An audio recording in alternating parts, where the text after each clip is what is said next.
Welcome back to another technical deep dive here in the debug zone. Today we're tackling a big question and breaking it down with insights from other users. Hopefully this clears up some misconceptions and helps you get the answer you need. So buckle up, stay a little curious, and let's jump right in.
And that's a wrap.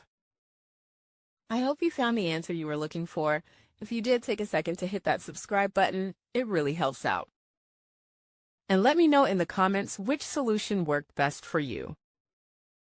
See you next time in the debug zone.